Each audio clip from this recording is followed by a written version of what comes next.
आज पुनः स्वागत करता हूं मैं डॉक्टर श्याम सुंदर शर्मा आप सभी का चिरायु गीता यूट्यूब चैनल पर। कहते हैं जो बीज बोओगे फल उसका ही पाओगे। आम का लगाए तो आम और बबूल का लगाए तो बबूल।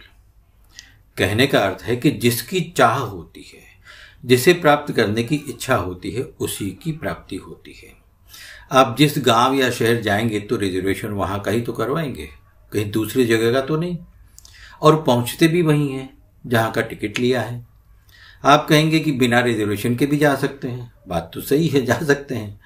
बहुत से लोग बिना रिजर्वेशन के भी जाते हैं, यात्रा करते हैं। किंतु ये तो सोचो कि इसमें विश्राम है क्या? परेशानियां ही परेशानियां हैं।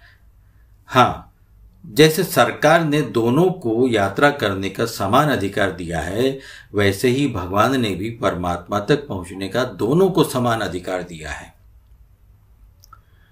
दोनों का अर्थ है जो देवता का पूजन करते हैं वे, यानी बिना रिजर्वेशन की यात्रा वाले, और भगवान का पूजन करने वाले यानी रिजर्वेशन से यात्रा करने वाले।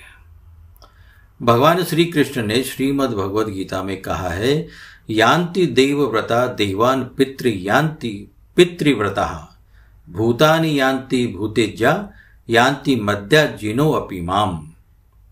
यानी सकाम भाव से देवताओं का पूजन करने वाले शरीर छोड़ने पर देवताओं को प्राप्त होते हैं।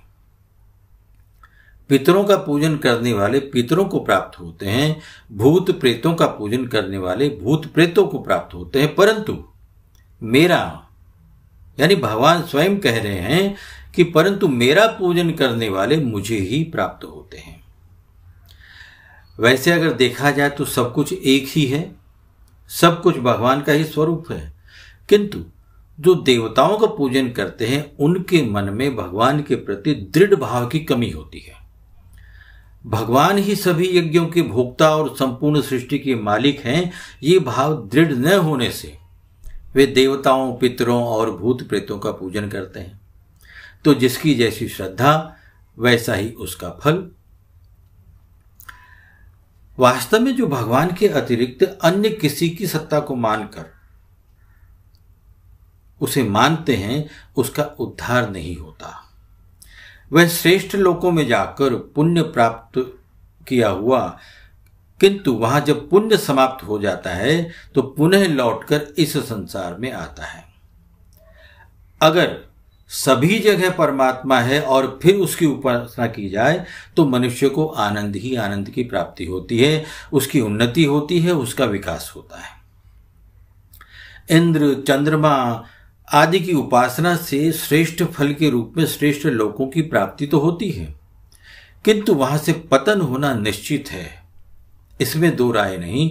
वहां पहुंचकर मुक्ति नहीं होती। मनुष्य जिसकी उपासना करता है वह वैसा ही बन जाता है। और शास्त्रों में भी कहा गया है कि भंवरे की कल्पना करते करते कीड़ा भी भंवरा बन जाता है, और मनुष्य के साथ भी वैसा ही होता है। धन का चिंतन करने वाला मनुष्य धन के समान जड़ हो जाता है, भाव शून्य हो जाता है।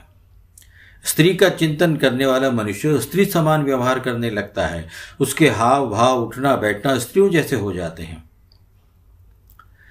देवताओं से अपने भोगों की प्राप्ति होती है, किंतु वे नाशवान हैं। वो जो भोग प्राप्त होते हैं वे नाशवान हैं। पितरों से प्रसन्नता, वंश वृद्धि, सुख की प्राप्ति होती है उनके पूजन से, किंतु वे भी नाशवान हैं, वे भी समाप्त हो जाते हैं। क्या? सुख, वंश वृद्धि, प्रसन्नता, ये सब समाप्त हो जाते हैं।